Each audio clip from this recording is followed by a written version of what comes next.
অশোক কীর্তনিয়া অশোক কীর্তনিয়া ঈশ্বরের নামে শপথ করিতেছি যে বিধি দ্বারা স্থাপিত ভারতের সংবিধানের প্রতি আমি অকৃত্রিম নিষ্ঠা ও আনুগত্য পোষণ করিব।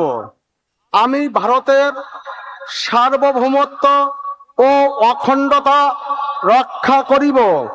পশ্চিমবঙ্গ রাজ্যের মন্ত্রীরূপে আমার কর্তব্য সমূহ নিষ্ঠাপূর্বক এবং বিবেক সম্মতভাবে নির্বাহ করিব এবং ভয় বা পক্ষপাত প্রীতি বা বিদ্বেষ রহিত হইয়া সকল শ্রেণীর জনগণের প্রতি সংবিধান ও বিধি অনুসারে ন্যায়চারণ করিব।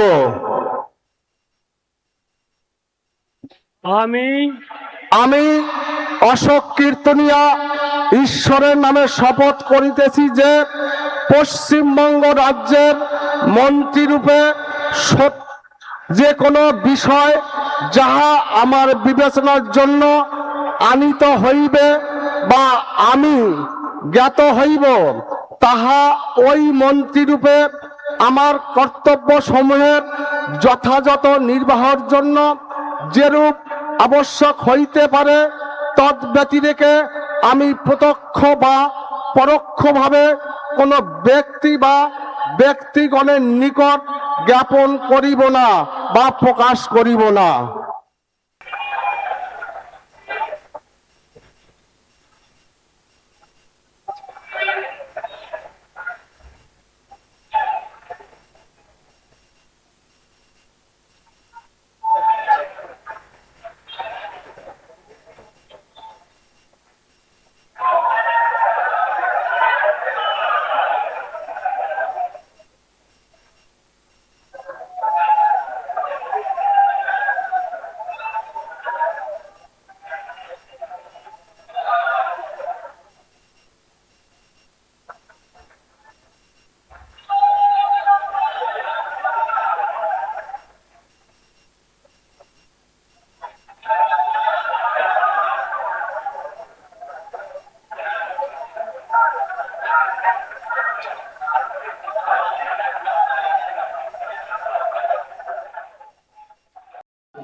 কি বলবেন, কিভাবে এই জার্নিটা কিরকম ছিল?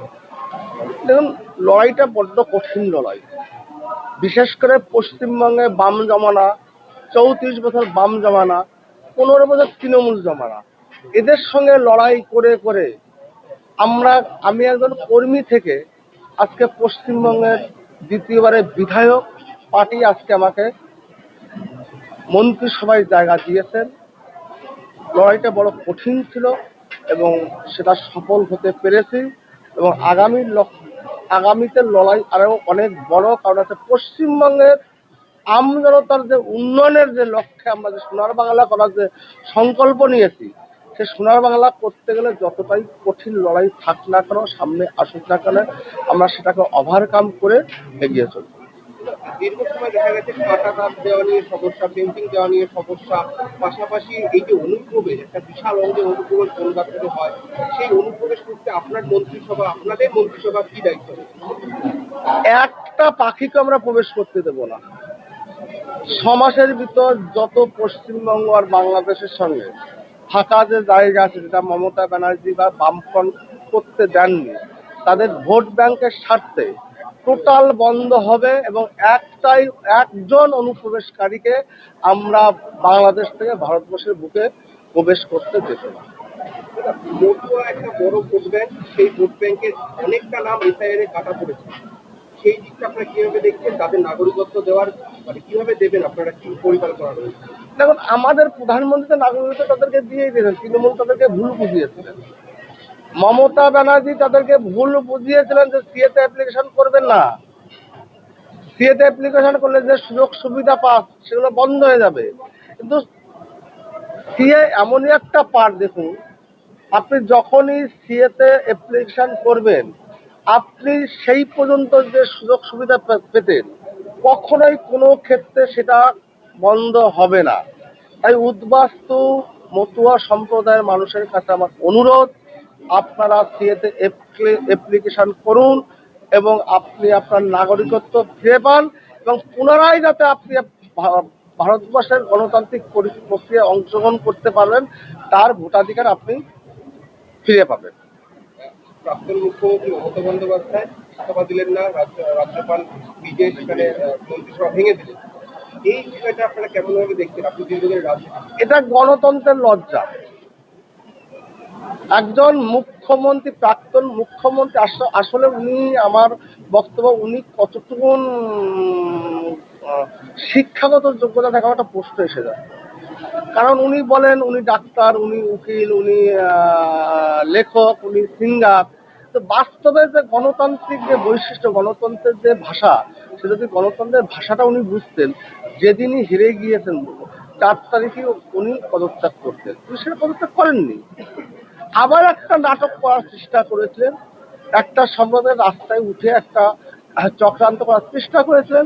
সেটা মহামহিম রাজ্যপাল সেটা বন্ধ করে দিয়েছে এবং তাদের মন্ত্রিসভা ভেঙে দিয়ে ভারতীয় জনতা পার্টিকে মন্ত্রিসভা গঠন করতে দেখেছেন। আজকে মন্ত্রিসভা গঠন হয়ে গেল।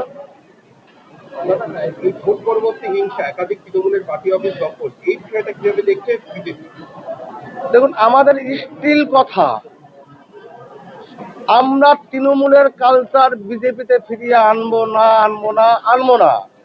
আমাদের যেখানে যেখানে দেখুন, যারা অতি সক্রিয় বিজেপি, 4 তারিখে দুপুর 12টা অবধি যারা ছিল তৃণমূল, 4 তারিখে 12টার পরে তারা আবির মেখে তারা বিজেপি হয়ে গিয়েছে। তাদের যে ভাগ বাটোয়ারার যে গল্প ছিল, সেই ভাগ বাটোয়ারার গল্প ফলস্বরূপ তৃণমূলের অফিসে আক্রমণ। আমাদের কোনো ভারতীয় জনতা পার্টির কোনো কার্যকর্তা এই কাজের সঙ্গে জড়িয়ে নেই। এটা অতি সক্রিয় যারা বিজেপি, তারা এই ঘটনাগুলো ঘটিয়েছেন এবং তাদেরকে একটা বার্তা দিয়ে রাখি আপনাদের মাধ্যমে, ভারতীয় জনতা পার্টি কিন্তু ক্ষমা করবে না, আপনাদেরকে বলে রাখলাম। অনেক সময়, একাধিক সময় বিজেপি কর্মী আপনাদের উপরে অ্যাটাক হয়েছে, আপনারা বিভিন্নভাবে ওভারকাম করে এসেছেন। সেই ক্ষেত্রে পরিবারের কতটা সাপোর্ট পেয়েছে? কারণ পরিবারের সাপোর্ট না পেলে আজকে জায়গায় আসতে পারতাম না। যারা পশ্চিমবঙ্গের যত ভারতীয় জনতা পার্টির কর্মী ছিলেন, আমি একজন কর্মী ভারতীয় জনতা পার্টি, প্রত্যেকটা ভারতীয় জনতা পার্টির কর্মীদের একটাই লক্ষ্য এবং একটাই সংকল্প ছিল, পশ্চিমবঙ্গ থেকে মমতা ব্যানার্জিকে ধূলিসাৎ করে দিতে হবে, যেটা তার ফলস্বরূপ আজকে আপনারা দেখুন 207টি আসন আমরা পেয়েছি। রাজ্যবাসী এবং বিজেপি কর্মীদের উদ্দেশ্যে কি বার্তা দিচ্ছেন?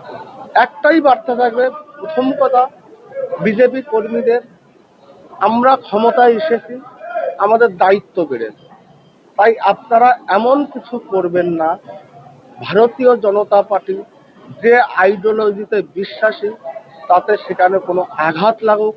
এবং সমগ্র রাজ্যবাসীর কাছে আমার তরফ থেকে একটাই বার্তা থাকবে, আমাদের প্রধানমন্ত্রী যে সব সংকল্প দেখিয়ে দিয়ে গেছেন, আমাদের স্বপ্ন দিয়ে গেছেন পশ্চিমবঙ্গকে সোনার বাংলা বানানোর, সেটা আপনারা আপনাদেরকে সঙ্গে নিয়ে আমরা পশ্চিমবঙ্গের শ্যামাপ্রসাদ মুখার্জি যে পশ্চিমবঙ্গ, সে পুনরায় তাকে পুনঃপ্রতিষ্ঠিত করব।